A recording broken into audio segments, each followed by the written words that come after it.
What do you need? I want to talk to your boss. Impossible. I'm going to convince him that he needs to work for me, him, and his entire army of bloodsuckers. And why would he do that? Because I'm not giving him a choice. You see, tonight in the alleys I found the last piece of the puzzle. His power, the power of Spawn, combined with mine and your leaders will make us the Unholy Podcast, and I'll kill anyone that gets in my way.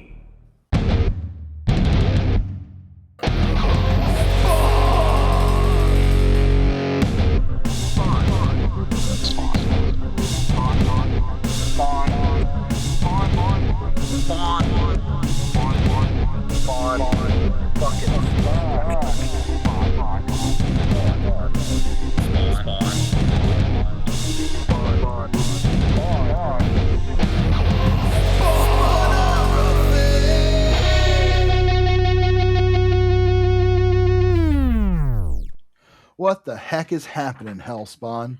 Or could I say, what the hell is happening, Hexspawn? It's me, one of your hosts, George Marston, pronouns they, them, or she, her, and with me, as always, is my dear friend and co-host. Pierre Slide, pronouns they, them. How you doing, George?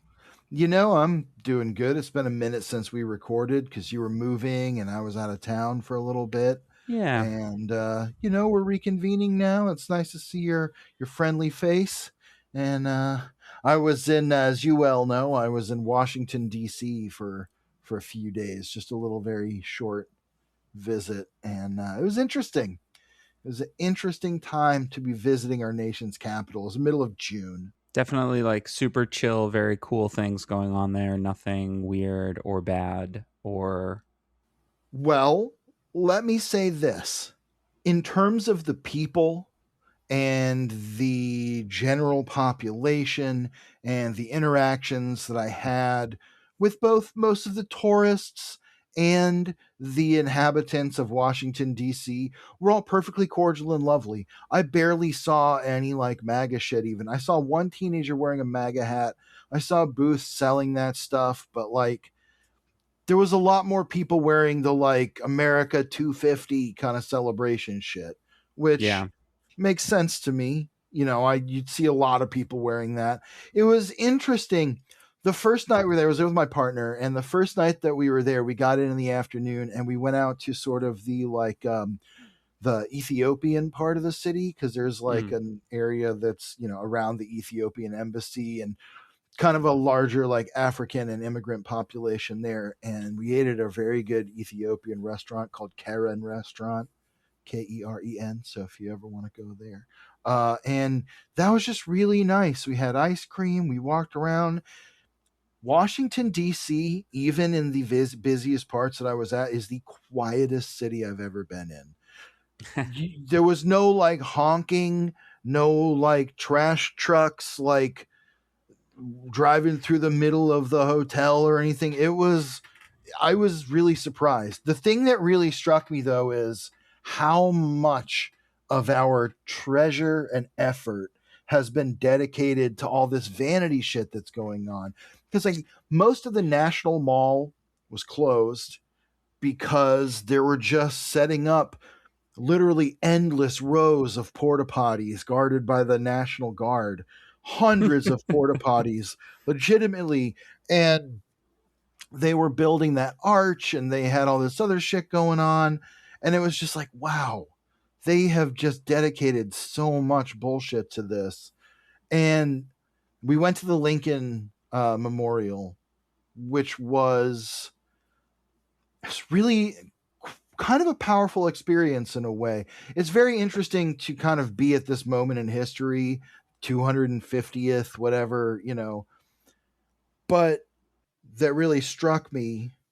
I saw the reflecting pool, and I was thinking about how like the values that are placed on his legacy are just so ignored now. And like every monument we have is a symbol to, you know, a monument to imperialism and capitalism and racism. Even the Lincoln Memorial doesn't take into account the fact that it was truly the work of enslaved people that forced Abraham Lincoln to issue the Emancipation Proclamation. You know, it's little known history. I'm not going to go into all the details, but there was an organized, essentially labor strike, prolonged labor strike, where a lot of enslaved people were just like, no, we're not fucking doing anything anymore. Yeah, it's a sordid past that we have, and it's always haven't been to DC in a minute, but it is a weird place. We put this legacy of civil rights on Abraham Lincoln and enshrine it, and yet you look out right across from it and you see the fucking, I saw them pour in the peroxide in the waiting pool, in the waiting pool. That's what they're turning it into. It was a waiting pool because they had in the reflecting pool, they had pool crews waiting in it with nets. It was crazy. I was just like, So just weird. What a fixing things waste. that aren't broken, breaking things that don't need to be fixed. And like, you can't, it's impossible to tell if the graft drives the incompetence or if the incompetence drives the graft or what that balance is. And I don't know if it's that driving incompetence or what recursive element of it is, but I spent a lot of time in the museums. I went to a lot of Smithsonian museums. There were a couple there were only a couple that I didn't get into. I missed the Museum of Asian American History and I missed the Museum of African American Mm. History or African History. I think it's African American History, which is the one I really wish I had gone to. I went to the Natural History Museum, which was really cool. Not as big and fully formed as the American Museum of Natural History, Yeah, we but kind of still have very cool. it's like us then or us. It's M&H then like London is considered Yeah. pretty much two, and then DC's after that somewhere. LA is not bad either. I went to the Museum of African Art, which was very cool. They had some really beautiful sculptures. They had some Benin bronzes there. They had a whole exhibit about queerness in Africa and queerness in African art, which was really really beautiful. I went to the Air and Space Museum. That Mm. was that was such a mixed bag in a way because they had the coolest shit there. I mean, they had the original screen model of the Enterprise from the Oh original yeah, Star I saw Trek, your photo of that. Pretty which was sick. really cool. And they had so many like space capsules and like just they had a whole World War I aviation wing, but then it was also like the future of space presented by Jeff Bezos and Blue Origin. Woof. And you walk in and the first thing it says is like, how should we handle economics in space? Oh And no. it's like I don't care how we do that. And like all the wings are like Boeing presents. You can Then I tell that there's a bunch of people that have not watched Star Trek that are involved in all this shit. And then there's well, probably a bunch of like scientists who have watched Star Trek who are like, no, they're ruining it. I think the people that work there, the curators and the scientists, I'm sure are like I actually didn't speak to, but I heard one of the curators giving someone a tour talking about where some of the, in particular in the World War I wing, where some of the sop with camels they have on display Hmm. came from. Which sop with camel is a very famous and formative British fighter plane from World Yeah. War One. It was very cool. I really enjoyed it. I went to the Museum of American History, which if I could have swapped that one for the Museum of African American History, that would have probably been a much better experience. Museum of American History. The first thing that happened when I walked in, they had a table showing what some of the stuff they get that isn't really used for display or going to be restored looks like, to show how age affects like certain things. They had a comic book. It was an issue of X-Men, like X-Men Nice. like 49 or something like that. That was all like water damage. And they had some toys that were showing wear and some like other like common objects of American life. And there was a curator there or a volunteer or whatever, a museum guide who was standing there showing the stuff. And I just walked up and she was like, let me show you this. And I just had a great conversation with her about preservation and the value of common objects and the value of seeing how they age. And I really enjoyed seeing, not a rare comic in particular, but I liked seeing it exist in the way that most of those old comics exist. Usually you just see them and Yeah. they're like the very special one, but it was very cool. From there, it was all propaganda. They Yeah. had an entertainment wing, which I really liked. They had some cool stuff there. They had not the original Lamb Chop puppet, but the one from the 80s and 90s and the last Oh, run nice. of Sherry Lewis and Lamb Chop when she did her famous 90s PBS show. It's just, my sibling and I, we just grew up on that. And Yeah, then me too. also they had Mr. McFeely's uniform from Mm. Mr. Rogers' Neighborhood, which I never had cable growing up, so in a lot of ways I was kind of a PBS kid, Oh and that yeah, kind of you would get informs. really into those, as many of us had to. You'd be like, these are the best cartoons because I can't watch Cartoon Network. But like Arthur, I love Yeah, Arthur. I Arthur's look great. back on that with such fondness. Like both my younger sibling and my youngest sister, we just all watched that as kids, and it's just still holds a place in my heart. So I love learning. Anyway, the rest of it was like, here's how America did great American things. And like some of it is just frustrating. I will say the most crowded place I went, basically, aside from like the dinosaurs and shit, was the like Museum of Military History, which was just like A lot of full of dads. like a lot of dads with Oakleys on top of their hats. So anyway, it was an interesting experience, and I would definitely return to Washington D.C. because there were also exhibits that were closed that I didn't get to Mm, actually experience that would have been really cool. cool. Yeah, this I as you said, I moved this week. I took off the week from work, but that means that I had work today, so it felt like I didn't have any time off, kind of, because I've just been Oof. moving things. That's But such a tough way to do it, but yeah, yeah, I know. But we didn't need to hire movers, so it was kind of worth it. And that's great. new place is kind of shaping up. You can see I have a new background here. I have all my Yeah, I books saw. out, and I have my Secret Wars Nice, #8 next to me, and uh, nice.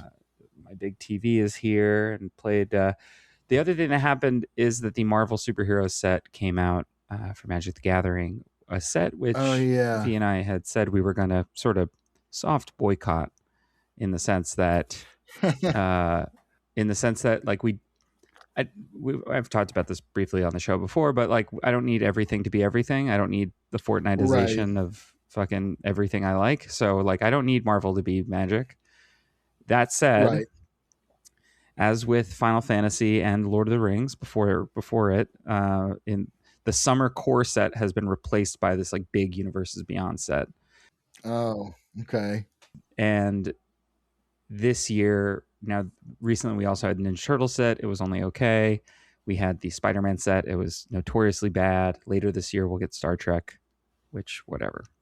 But I mean, I this love Star Trek, but also I don't know. Like you said, I don't need everything to be yeah, everything. yeah, exactly. Like I don't need Jean-Luc Picard to fight fucking Nico Yeah. Bolas. Anyway, uh we Nicol said that we Bolas, weren't though. yeah, pretty cool. We said we weren't going to play it, but a friend of ours runs like a game store, soon to be a physical game store, but like currently a Nice. roving game situation. And they were That's like, cool. "Who wants to play Sealed?" And we were done with a week of moving, so we were like, "You know what? I want to crack some fucking packs." Let's do it. And Let's have a good time. honestly, it was fun because also there's a lot of folks who were like, "Oh, I play Magic. I don't care about Marvel. I've only seen the movies." So I was just spitting facts.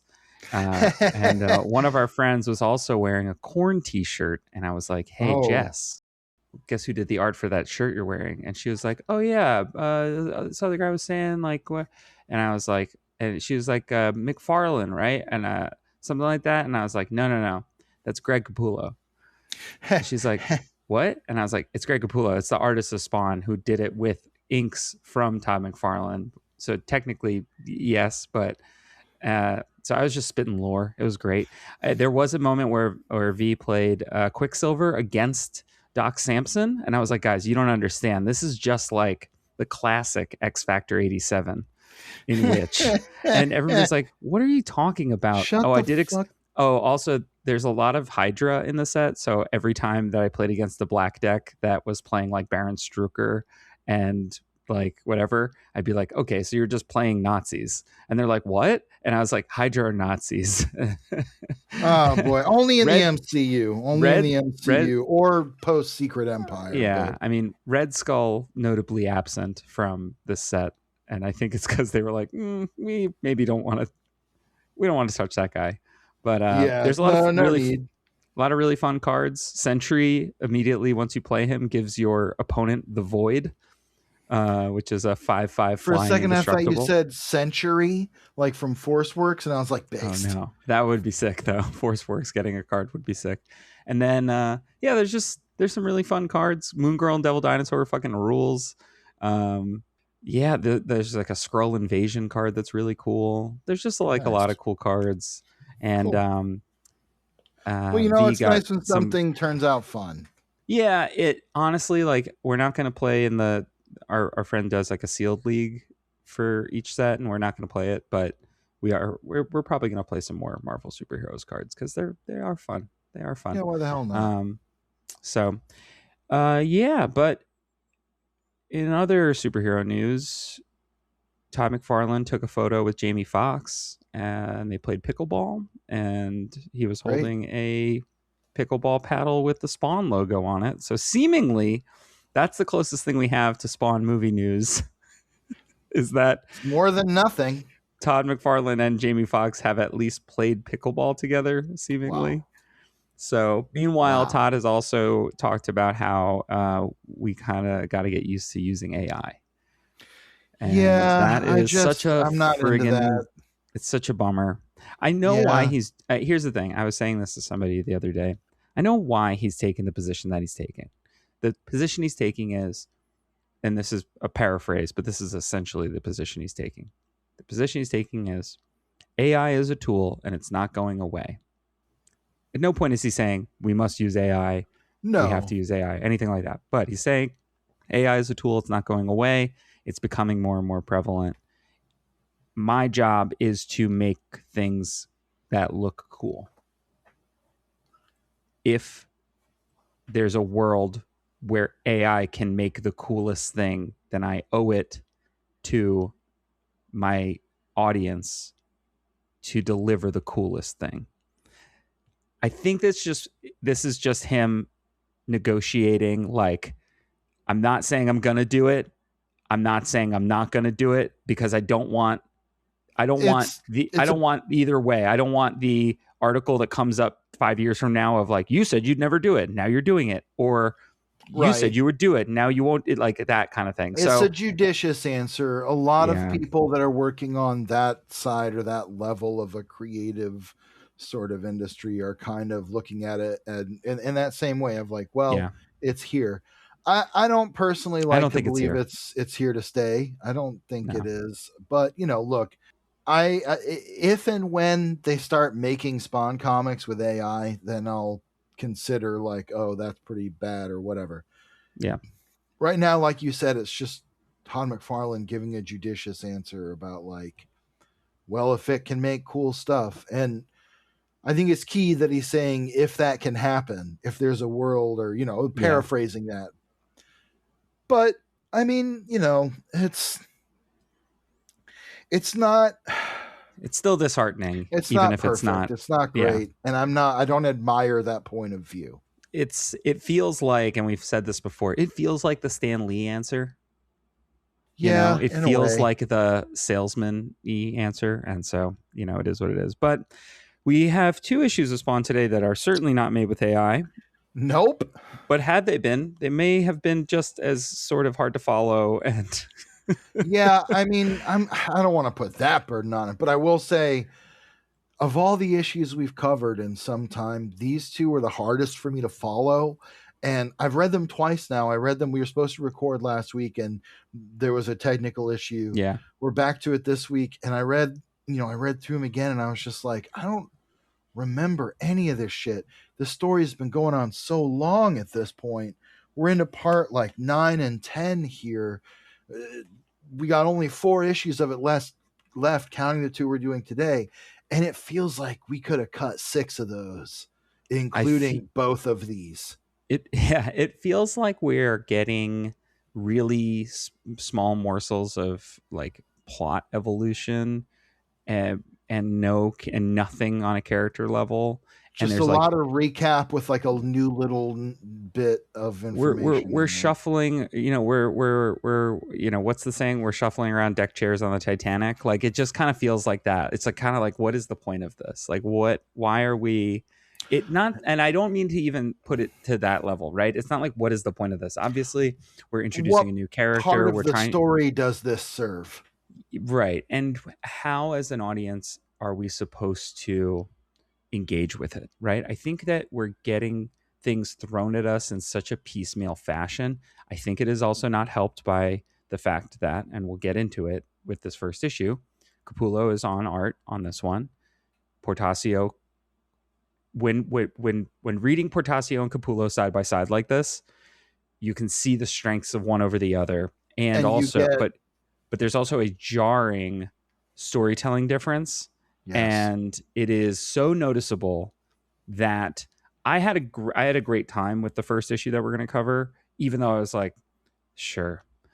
Whereas I got to the second issue we're going to cover, and I was like, some of this, it feels inked over in some places because the acting's not great. It's just not really strong. The layouts are not really strong. I can't remember who characters are because they don't really look that distinct. Yeah, It's it's it's tough. I tough. mean, yeah, I kind of hate to put it this way because like God knows Todd and Greg have been like the dream team at times in this comic, but this feels like such a step backwards compared to what we were just reading. Even from the beginning of when they came back, when Todd came back, even compared to that, it just feels like we're going back to 1997. Like artistically, storytelling wise, characterization, we are taking steps back here that I truly dislike.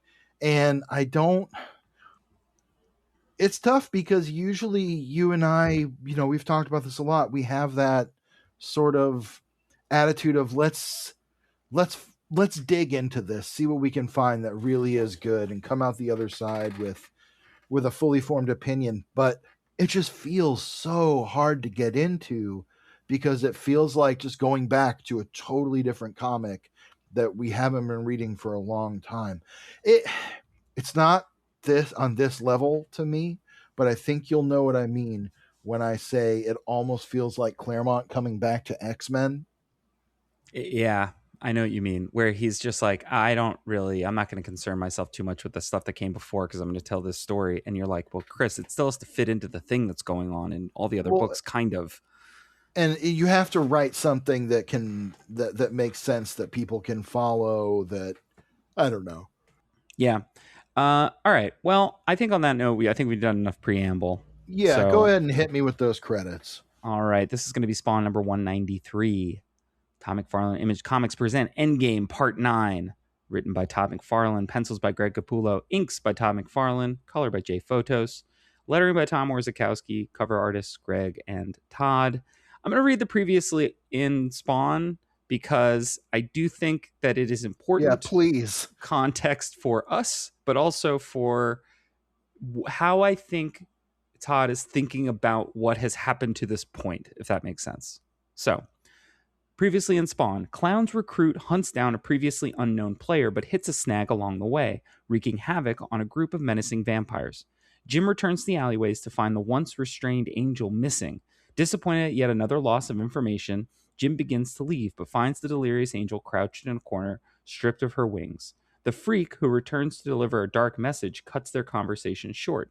Between antagonizing Jim, the freak lets him in on a little secret. His diseased body isn't something that can be cured. He's bound to the costume. Adding more fuel to the fire, Violator enters to satisfy an agenda of his own.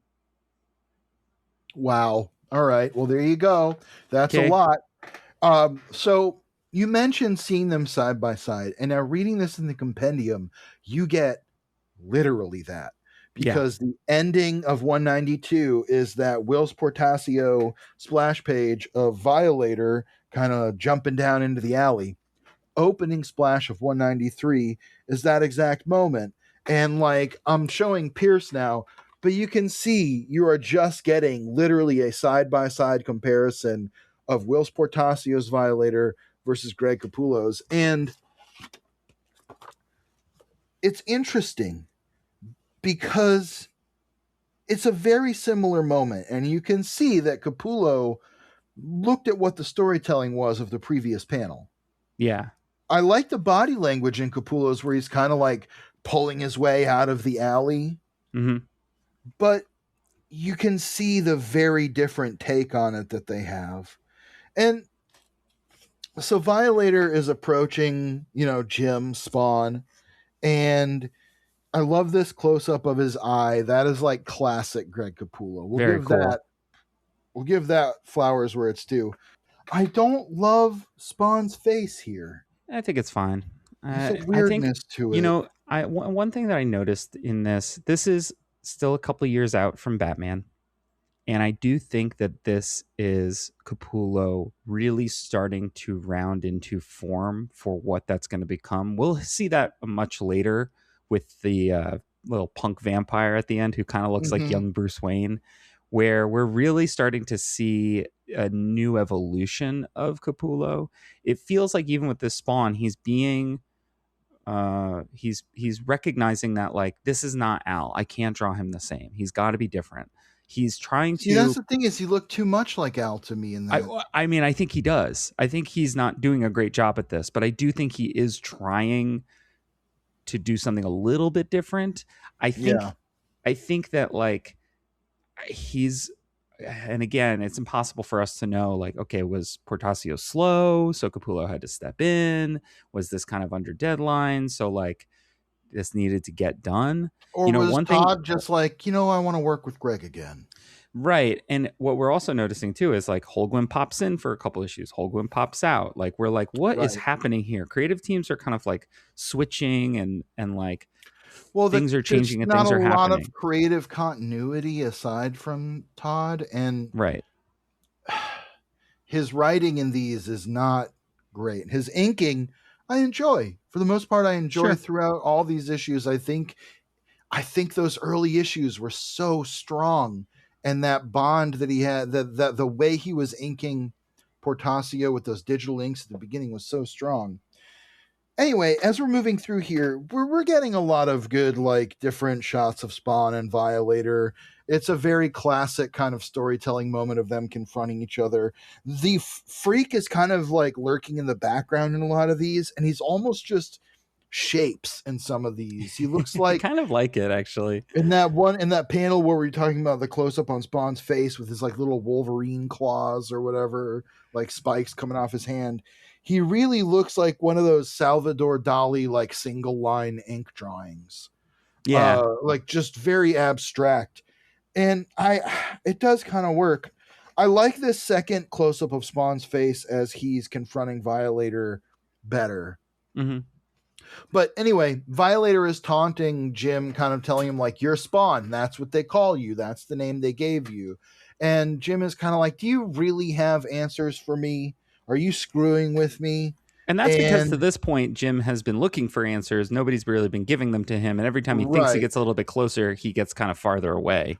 right. It's a kind of the inverse problem of Al Simmons, where we said it before. Jim doesn't know where he came from. He doesn't know what his past is.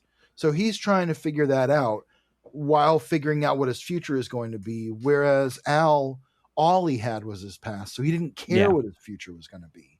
But Freak kind of stops Jim from approaching Violator any further, saying, don't go in there because your powers will be dampened. It's that like sort of weird It's like a sort of half dead dead zone. zone. Yeah.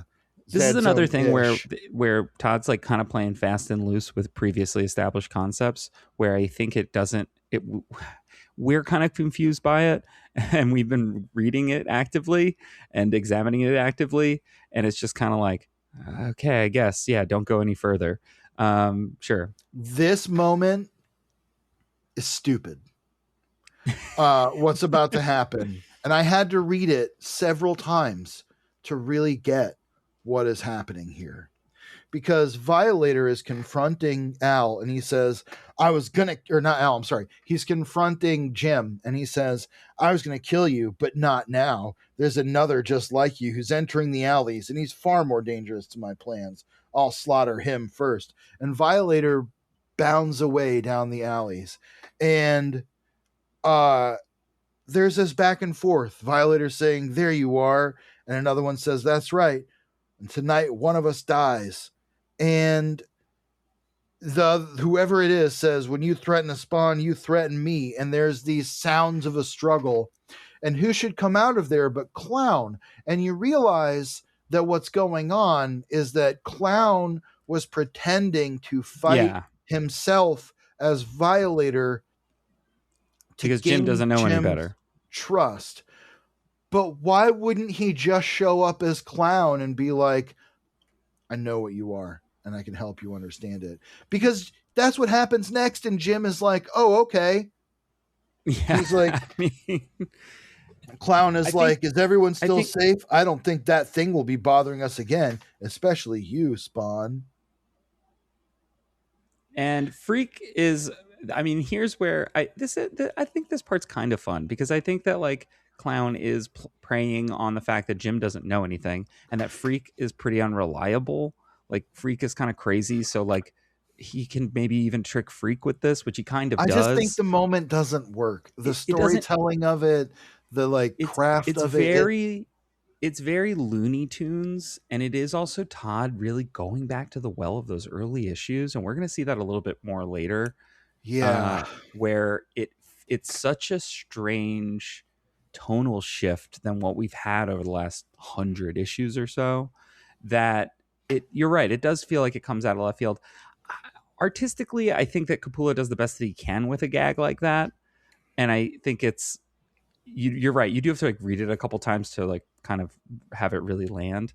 I think that basically Clown is explaining that like, hey, listen, I know about the costume, what's going on. Yeah, he's trying to explain to Freak, like, we're all from hell. You're Yeah, from hell too. You got here one way through a or back another. door or something. Yeah, and he's saying he's kind of saying, you're not my brother to Clown. And Clown is like, you don't recognize that we have the same red eyes. And he's trying to explain to Spawn, like, I have the same mark on my face that you have on your chest. He's manipulating him. And I don't mind the idea of Clown manipulating Jim at Sure. all. I think that's good. I think it's interesting. It's just that setup of like him staging a fight with himself is just Yeah. so goofy in a way that's like, I don't know. Yeah. Then we get the angel. Freak kind of runs away. He says, stay away from me. He runs away from Clown. And Clown's like explaining to Jim, he says, that's the trouble with this war. It takes a toll on all of us. Even God's army suffers. And he says, just look at her. And he points to the angel. I don't think there are times when the colors work with this art style. This page to me is not one of them. I think the drawing of her kind of crouched there and the wreckage of her wings is pretty good. Mm-hmm. But like the coloring is just off. There are choices that are just kind of like, okay. Like you look at her eyes and they have the like swirls in Swirls them. and And it's just a little cartoony.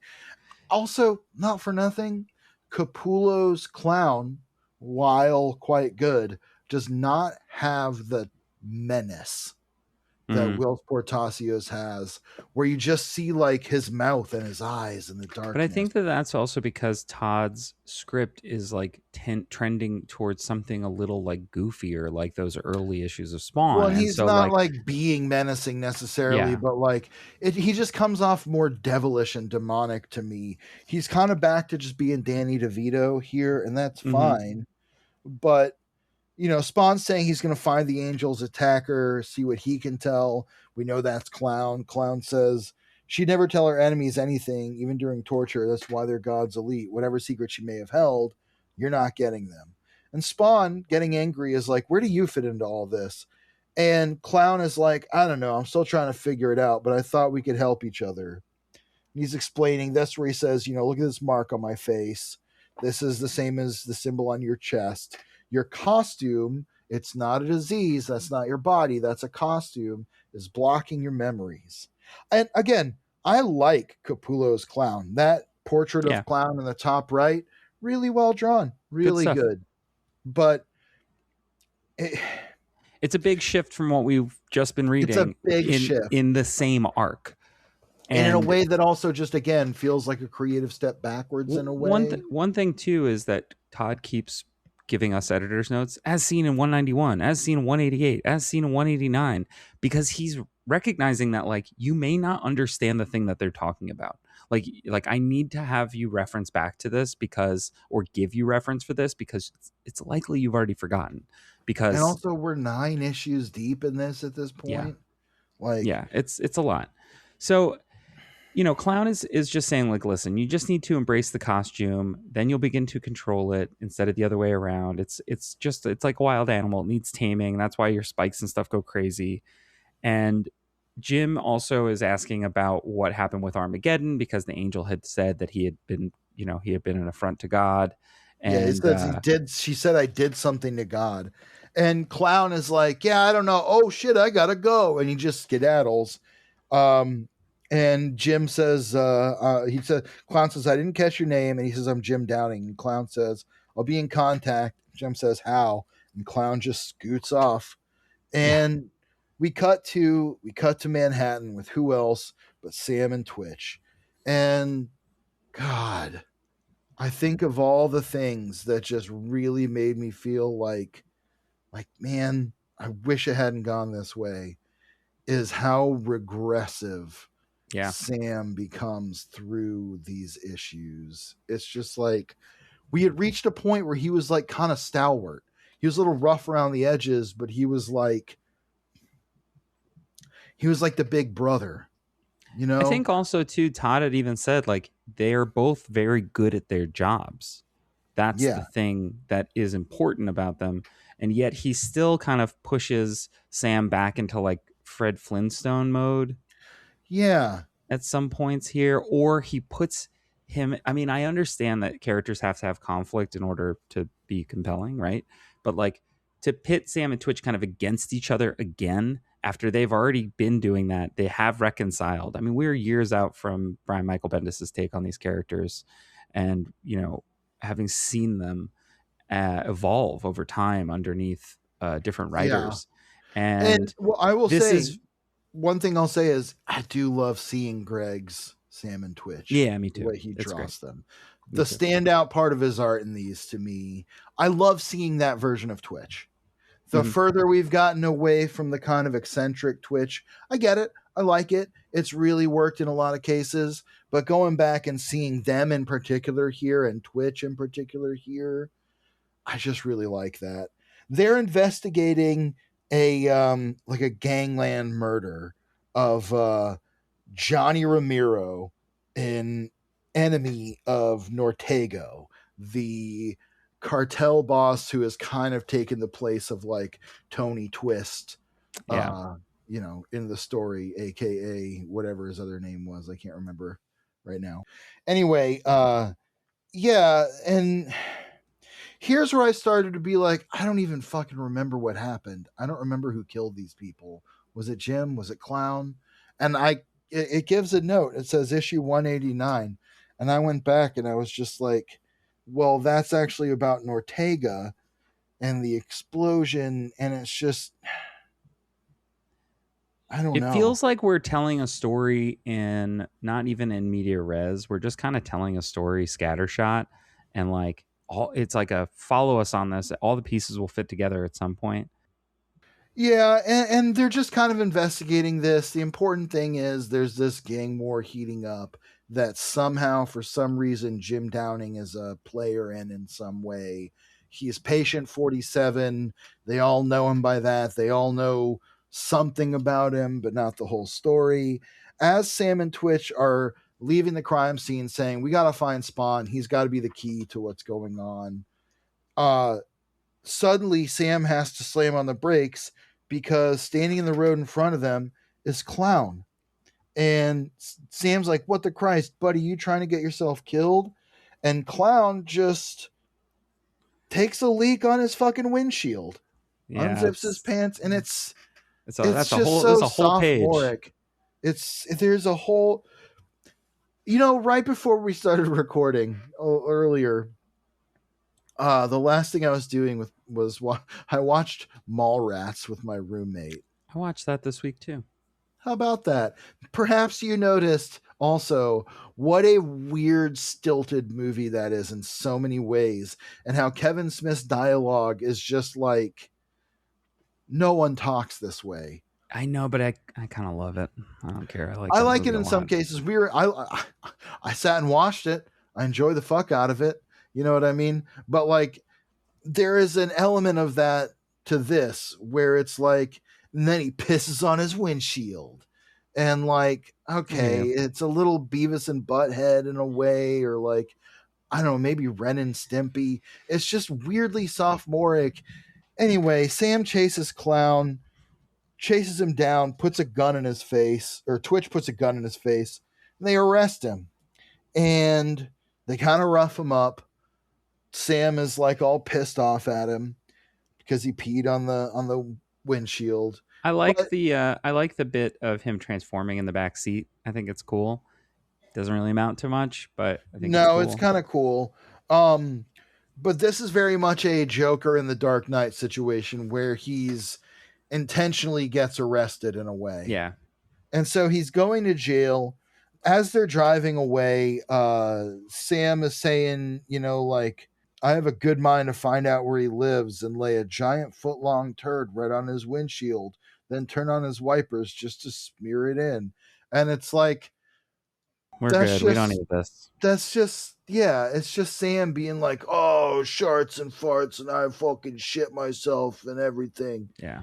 And it's just like, man, the scene of Clown transforming into Violator in the backseat is very cool, but they don't really take notice of the transformation.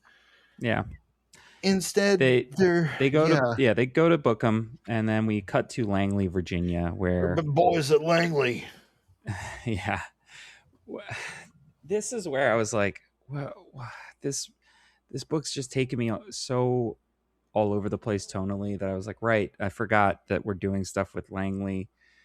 These guys are investigating the guy who shot himself after Right. Jim Downing woke up. What they learn is that there was they're just the three investigators are digging into it, and one of them, the lead investigator, is like, I've got to go to New York to look into this. Yeah. And Pierce's enemy here says, listen, when you get to New York, tell him I think the Yankees suck. Yeah, great. We cut back to the jail cell where Clown is just being let in, and all the other inmates are kind of seeing him in the jail, and he says to somebody, seriously, you thought this little trick of yours would work, that I wouldn't find you, that somehow you could hide from me? I like this close-up of Clown. It's really good. Yeah. And he starts talking to this emo kid that's very Gerard way here. This My Chemical Romance fan, which that third panel with the close up with his nose rings and his plugs, I was like, oh, that just looks like 2000s Bruce Wayne, because the Bruce Wayne face is pretty similar that Greg Capullo Can you imagine draws. if Bruce Wayne had fucking gauges? I mean, based on how old he is now, right? He probably at least would have had a lip ring. If he's canonically like 35, ugh, and it's the year Batman's 2026. Batman's a fucking... He's an elder millennial. Batman was born in the 90s. Oh, yeah, I hate probably. The sliding time scale. Anyway, fucking that means that Captain America was thought out like during the first Trump administration. Here's the thing. Soon, no superheroes will remember 9/11. What is that? It's the day My Chemical Romance started. Oh, and that's why this character's here. So Spawn is here in Spawn as Clown is talking to, this typical looking scene Claudio. Kid. Yeah, this kid would have gone by like Jackie Danger or something like on that. MySpace. Or like, yeah, exactly. Like he'd have a band, quote unquote, that has a logo but no songs. called like Tortured Darkness or something. So Anyway, Clown's talking to him, and he's basically saying, like, listen, I need to talk to your boss because me, him, and this spawn that I found, we're going to become this unholy trinity, and I'll kill anyone that gets in my way as they both transform. I like this kind of like splash page. It's pretty okay. yeah, Um, it's but also, Clown we're still halfway between confused. Clown and Violator. This guy all vamped out. He's a vampire. No, I Clown's know trying to that. recruit the. I'm explaining to our listeners Oh, who we didn't say that to, that this is a vampire, presumably related to one of the many vampire covens in New York. Kind of in a very World of Darkness situation here. I do like this final splash page. It's pretty good. yeah, I do like the jacket, like Clown's Violator's spines kind of coming through the jacket. And I love the way Greg draws Clown's mouth distended. I yeah, think as we've gone through this, I think Capullo's doing fine. I think the issue is kind of the storytelling and the fact that they're like, it feels very much like they're like, okay, another 20 issues. What can we do in 20? What, we got to have 20 issue, 20 pages. I mean, we have 20 yeah, pages this issue. What are we going to do for 7 of those pages? You know, yeah. No, I 100% agree with you. Well, that will lead us to spawn number 194. hit me with the credits. Hit me with the credits. Hit me with the credits. It's going to be Tom McFarlane Image Comics present Endgame Part 10, and all of the credits are the same, except pencils this time are not by Greg Capullo. They are by Whilce Portacio. And now we will be in upstate New York. We've been in so many places. Now we're in upstate New York. This And shit does travel. yeah. And we are it's Nortega is getting a download from one of his guys saying that their contacts in the police force are gonna turn over a few more rocks where they put the case to bed. Um, you Basically, know, just giving them a rundown that they're all clear. The investigation into the hospital explosion and all the aftermath and everything isn't going to fall on them. What we have here is an extended scene where they're all just sitting around the desk, kind of like in The Godfather, where it's like Sonny and yeah, Michael and Don Corleone and Robert Duvall's character. And they're all just sitting around talking about like what's next, what's the plan, what do we know? yeah, And boy, this sure is a long fucking scene. Another one where I was just like getting lost in it. I was just like, there's so much dialogue. They're just talking about recapping everything and just being like all the stuff that happened previously, and it's fine. We're all right, fine with that. Nothing's bad is happening, and it's just God. It goes on, and yeah. then And they're upset about patient 47 and being missing as well. They're trying to figure out who torched the hospital because they don't think that they have any enemies that would be capable of this. However, it happened. So this was definitely an act of war because this was a stronghold of theirs and their crew did get wiped out. So, they're all a little bit confused. I'm confused too. And here's actually where, if I had my druthers, we would have had Greg Capullo draw this issue too, Mm, because all these guys look the fucking same. yeah. All these guys look the same. The two dudes who are like, one guy's smoking, one guy's drinking water, and then another guy shows up. I don't even know who the fuck this guy is. He shows up, and it's Gilbert Sanchez, who Yeah. is one of the agents of heaven or something that like was there trying to get info from Spawn from Jim's nurse girlfriend and Jim. I think that's who this is. Either way, I don't understand the patient. I don't understand what happens here. He comes in and he basically says, "Hey, I know where patient 47 is." So, Yeah, and then you know, the guy's like, who else knows that the boss refers to him as patient 47, knowing that this guy's like, I guess, a stranger to them, yeah. although they know he's Gilbert Sanchez. Well, he says that, And no, another guy or one says of his that's guys, Gilbert yeah, another guy Sanchez. says it. And then Gilbert Sanchez is like, yeah, I'm Gilbert Sanchez, which is like, God, what great fucking writing too. That is the problem, is that this issue already is overwritten and kind of underdrawn by comparison, where like, so Gilbert Sanchez gets strangled by one of the guy's goons. We go to a bar where Jim is approaching the bartender, and bartender's saying we're getting ready to close. We only got about 10 minutes. Basically, it's last call. And Jim asks for a beer. He says, domestic, it'll be fine, whatever you have on tap. And he says, "Look, I'm looking for a guy named Sanchez who spends a lot of time here."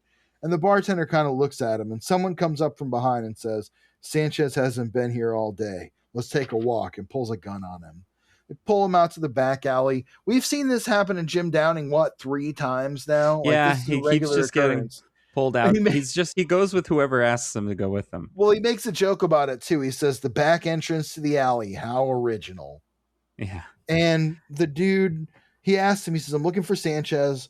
The guy starts beating him up and puts the gun in his face. And he says, "Sanchez isn't here, so give me one good reason why I don't pop you right here." Jim, using his powers, starts to turn into half spawn and claws the guy's Achilles tendon so he falls over. And as he's turning into spawn, he says, "Tell me where fucking Sanchez is." And he starts kicking the guy's ass. The guy says, "I don't know, I swear." And Spawn says, "Who does? I want a name and an address. And if they get any warning whatsoever, I'm coming back for you. And next time I'll take both your eyes with me." Which implies that he took one of the guy's eyes, Which he didn't. but he He did didn't do not. that. Did not. So Nothing to do with his eyes. yeah, So maybe he's just saying, "I'll take both your eyes with me." yeah. Anyway, So we cut over to Sam and Twitch, and we're kind of zooming through this, but there is not a we are lot here. kind It of, but is a lot of just very repetitive dialogue, even yeah, within the pages themselves. yeah. And Sam's working the phones, and he's yelling at somebody. He says, yeah, he calls He him a tells somebody peckerhead. he tells them to suck his bobo, and Yeah, he I hangs like up. that Twitch, though, is like, "You're Bobo?" Yeah, that is pretty funny. And anyway, they find out that Clown and Claudio have left, and they've left a message for Sam in the jail cell. It says, "See you later, Sam. See you later, Sam." Okay. Um, we Yeah. cut now to JFK International Airport, where Detective Rowan is speaking, and he's one of the Langley guys. He said he was Yeah, going to New he's one York, of the so now ones who's here like, he "I'm going is. to New York." Yeah, from Langley. One of the boys from Langley. And Linda has just called, and none of the names that she was asked to run have given them any leads. This is just a long conversation where the fucking Detective Rowan is just going, the whole plot of the thing, by the way. Have you read the plot of this story? And then Yeah, the other one's going, "Yeah, okay, the whole plot of the story, but also one other little bit of info." And the main takeaway here in panels and panels and just fucking bubbles and balloons worth of dialogue is the round, the shell that it was in that he shot himself with was made of some kind of special metal special that no one metal. can Yeah, identify. and Probably it's from something not from even this heaven or planet. hell. It's not from this world. Yeah, we can guess it's probably heaven or hell. And it was literally just one chamber that was lined with it, no other traces of it, and that's it. Yeah. So, whatever. Cut to the newspaper office where we meet up with Mark. What was his last name? Mark Rosen. Mark Rosen, loser boyfriend who should get dumped, who is trying to work all night.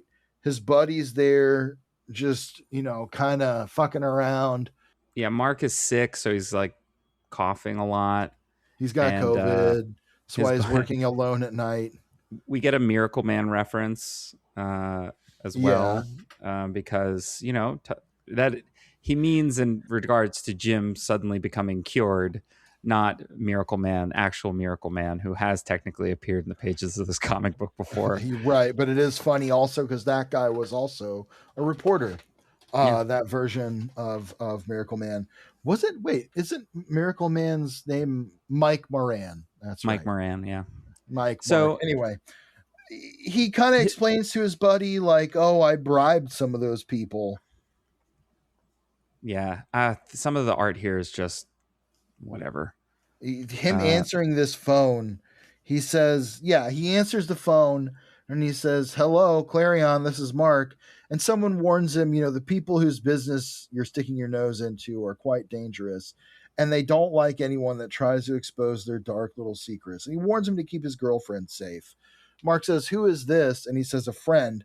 I've been up against these people before, and they'll stop at nothing to protect what's theirs."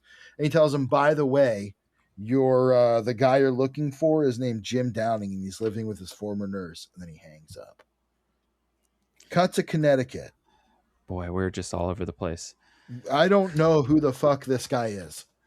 Pierce, when I say I don't know who this man is, I don't know who he is because so many of these dudes have looked the same. Is this Gilbert Sanchez again? Who the fuck is this guy?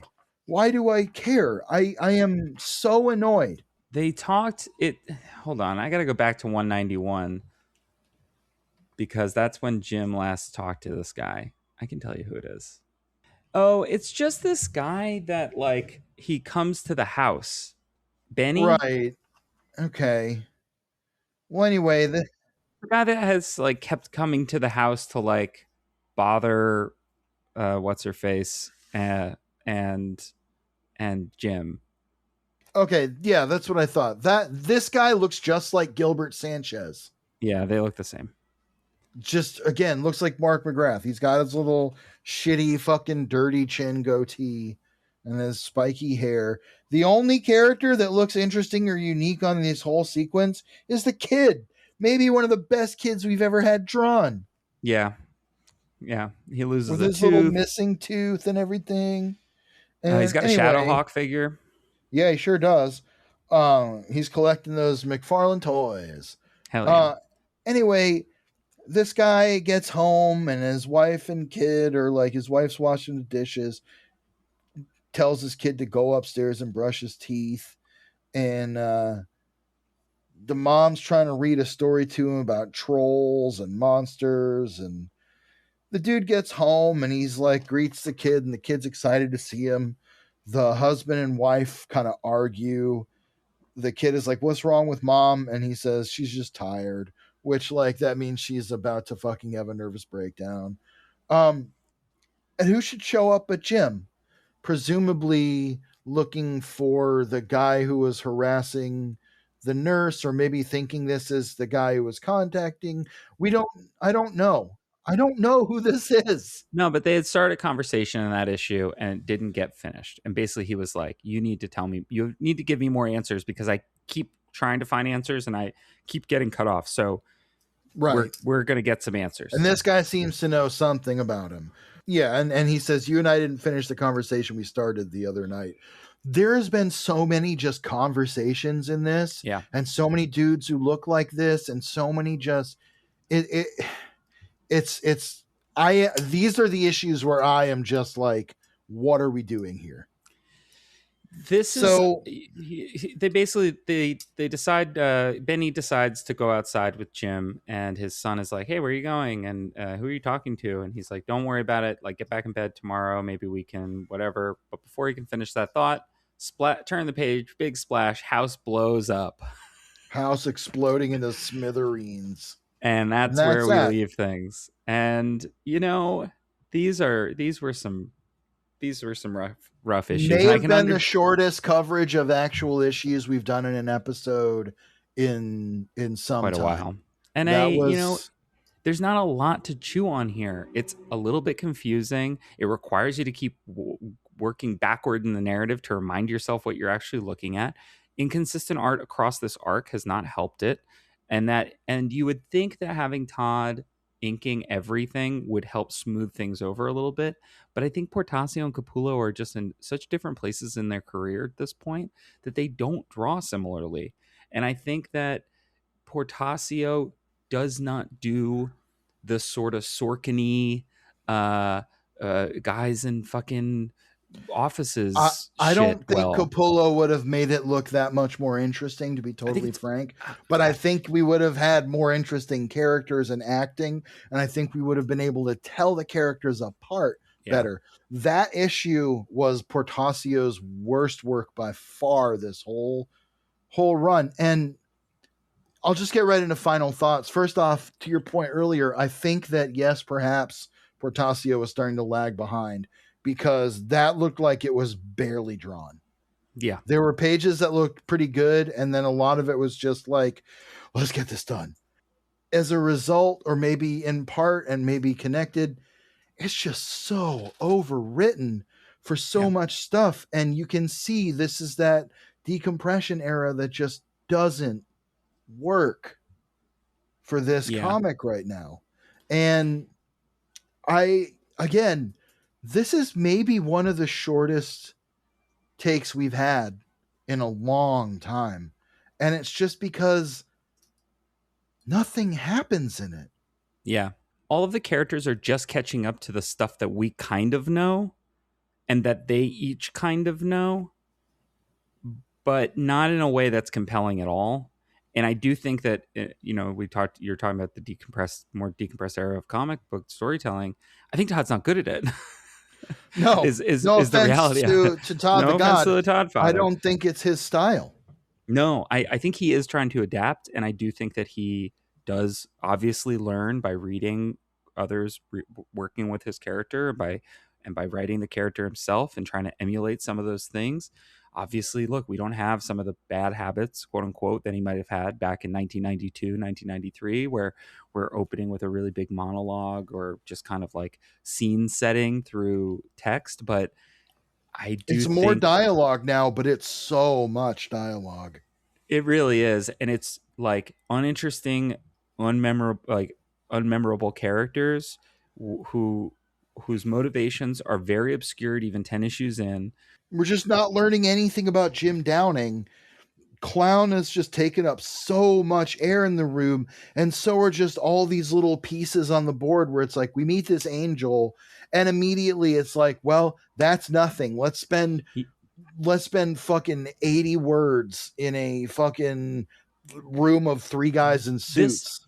this feels like a Netflix show where they're like, "Hey, we're going to do the the Yes. the prequel to Mallrats, but it's like how the mall got and by the end of it the mall gets built." And Or you're like, like, "What the fuck are you talking about?" right. Or like, it's like a Netflix show that's like where the stereotype of like, here we have to restate the plot because a new scene is starting. Have you ever And watched the you're show? looking at your phone. You ever Like, watched the show The Diplomat no. with Kerry Russell? It No. is a show where all of the action is people hurriedly walking up to each other and going, "Can I talk to you?" And then going into another room and having a tense conversation, and then like stating the plot out loud, and then another person going up to someone else and be like, "We need to talk." And then they go to another like beautifully appointed room. Listen, I blame Aaron Sorkin for this. This is the West Wing. That is The final episode of their latest season of The Diplomat, which my partner and I binged watched while looking at our phones, is like the world is threatened by a nuclear bomb. You never see a bomb, you never see nothing. It's just literally just people being people in like, rooms. now there's a bomb. Yeah. And it's like, okay, man, well, this is a cool improv class I'm watching. To just kind of circle back on final thoughts here, like, it's not our we're being critical, we're trying to be analytical, and these two issues did not work for us. And I've said this more and more, I think, over the course of the last 50 issues. I think where people say like that this book does kind of fall off is just because it sort of starts to get impenetrable. And I do think that the big swings that Holguin was taking by trying to make things a little bit more literary, not having the consistent artwork of Greg Capullo across these issues or any issues in a while, it's kind of like, and like even the next issue, right? We're going to get like layouts by Greg and Todd. All right, is that because like Portasio can't do it? Like, then why do we have him penciling the book if he can't do the layouts? Like, It's adding layers that don't need to be there, that are not really working together at this yeah, point. I mean, the credits for the next issue are layouts by Greg and Todd, pencils by Todd and Wills, inks by Todd. It's like there's too much going on here, and this Yeah. feels like deadlines. This feels like Yeah. something going wrong. This also feels like the story has been changing issue to issue in terms of like where exactly it's going to land. We are almost at the end of this, and we don't know what the fuck Patient 47 means. There are 2 more issues of this left, and it feels like this could have been just a 6-issue arc, even 8 issues. Sure. It feels like they were like, well, we have to do this in 2 trades. We have, Yeah. and it's we're not getting any Spawn. We're No. not getting any Spawn. We're not getting any. It's just these 2 issues to me are just the epitome of like, fuck, we need issues 9 and 10 of this story. We have to Yeah. get 40 pages out that does something with this. But the plot doesn't really progress at all. There are like maybe 3 pages where something happens. Clown convinces the vampire guy or enlists the vampire guy. We find out about the magic bullet. And what else? We should have found out about the magic bullet immediately. There's 3 characters The in this first whole thing, side plot that do nothing. They overlapped. So why do we need Langley, Virginia? Why do we need all this stuff? I'm at the point, these 2 issues, remember a while back when I had to be like, let's actually review this comic, Pierce? I have to bring myself to do that right now because sometimes, sometimes there's just shit you just don't fucking like. And I have generally enjoyed this arc. I've thought there have been some quite high points. This is just a low point entirely. And like, it's a bit of a slog. I mean, that's kind of where the book is. It's just hard to analyze because there is very little art to it. There is a lot of artistic construction. There is a lot of functional art in it. It's drawn, it's written, but there is not much. It is not very thoughtful. It is not a very thoughtful time in Spawn. Yeah. Which is something that I've kind of come to expect. It feels like it's trying to serve too many masters here. And those are, well, it has to look cool. Okay. Well, we can't do a thing that we did before. Okay. Well, but we do have to do certain things that we've done before so that it is recognizable because we are trying to get over a new character. Like we are trying to sell you on this Jim Downing era. However, it doesn't feel like Jim Downing was that strong a pitch. It felt like it was the necessary next step, but nobody could answer why it was necessary and why it should be the next step. One of the most frustrating things about it is every time there are so many elements here.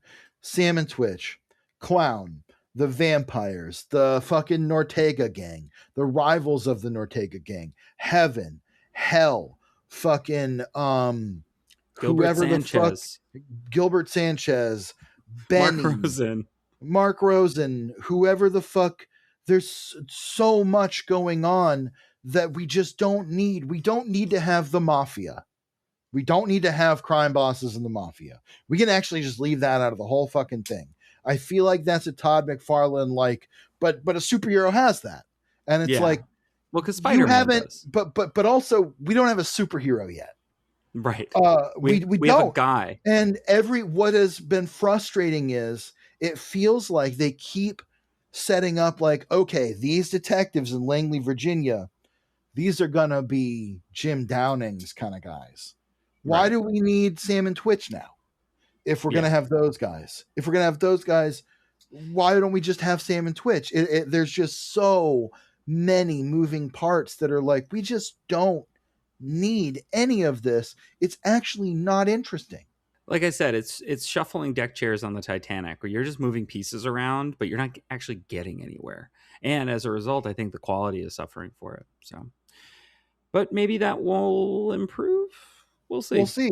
Yeah. We'll see. I mean, we're getting close to the end of this trade. We're getting close to 200, and we'll see if we can do the same thing that we did before and try and get Todd on or something. We'll see how that goes. But either way, I think, it's a frustrating time because I want Jim Downing to have his villains. I want Jim Downing to have his own adventures. That first when we first introduced him, that first little like kind of 4 or 5 issue arc Yeah, it there was okay. was fine. Extractor was really cool. Jim Yeah. Downing was kind of like, okay, we'll learn something about him, and he has barely been a factor in this book since, because we just have to spend so much time going from like the fucking this mafia to this mafia to Yeah. these agents to these agents, and it's just like this could be so streamlined. We don't need all these different parties, because again, for the first time, really, I legitimately cannot remember from issue to issue some of these characters are, Yeah. because they're so similar and so meaningless, so weightless. Yeah. So anyway, Absolutely. that's how I feel. I agree with you. On that note, before we go, do you have any recommendations for our listeners this week? I'll give a couple cool recommendations. I went when I was in Washington, D.C. Here's what I'll recommend. I went to 2 different comic shops not far from each other in D.C. One of them, Fantom, and the other one, Big Planet. And they were both super cool shops. Not very Hell yeah. big because they're in like, kind of storefronts, but with a great selection. Both places had really cool kind of local and indie kind of sections, and the staff at both places was like super nice. I had a really good time. I got some cool books there at Fantom. I got the latest Nocturnals trade Nice. and the first trade of Assorted Crisis Events. Nice. And then at Big Planet, I got the Superior Foes of Spider-Man compendium and the first volume of Exquisite Corpses. Nice. So got a pretty cool selection. Yeah, so I'll recommend those 2 places, and also I'll just recommend read more comics. I've been doing that lately. I've been trying to read more comics. I have now read been catching up. I caught up on a good chunk of the Absolute line. I'm caught up on Batman, Superman, Wonder Woman, and Manhunter. Nice. So pretty interesting. I have a lot of thoughts on those, but I'll save them. So Save yeah, that for absolutography. if you're in, if you're might be in a slightly more popular podcast. well, either way, if you're in DC or the area, go check out Fantom, which was actually recommended to me. I'll shout him out by a friend of the pod, Land Pitts, and go check out Big Planet. Both really cool places that I got some cool books at. Cool. I'm gonna recommend what's it called? The new Nancy comics. They're just so good. Yeah. You should just be following what is it, Caroline Cash, aka Cash Browns. It's just some really inspired stuff. Currently, Fritzy is being gay, and it's fun. There you go. It's mostly not a Nancy comic currently during Pride Month as we record this. It is about Fritzy hanging out with a lesbian. So good. That's cool. Love it. But I just think it's just super funny. Caroline Cash is super, super funny. And yeah, you should be reading that comic strip. It is exciting. I mean, Nancy's been good for a minute now, a pretty long time, but like I think every cartoonist that takes her over has been doing really interesting stuff with it. So I love that we both recommended comics. Hell yeah. I'm excited to dig into more of my books as well, because I finally kind of got them out of storage, so I have them here. So nice. I have a bunch of stuff that I've not read, or just stuff I haven't revisited in a while. Thinking about diving back into Dan Slott's Spider-Man Brand New Day, because I've got those trades kind of sitting in front of me with that movie coming out soon. So anyway, if you like the show, please rate, review, subscribe wherever you listen to podcasts. New episodes come out every Monday for the most part. We miss them every once in a while. That's usually my fault. If you have something you want to say to us, a question, a correction, hopefully nice things, but spawnographypod@gmail.com. We'll get you there. I think that's all we've got tonight. George, for Todd Still of the world, he gave his only begotten Spawn. See you later, Hellspawn. Spawnography!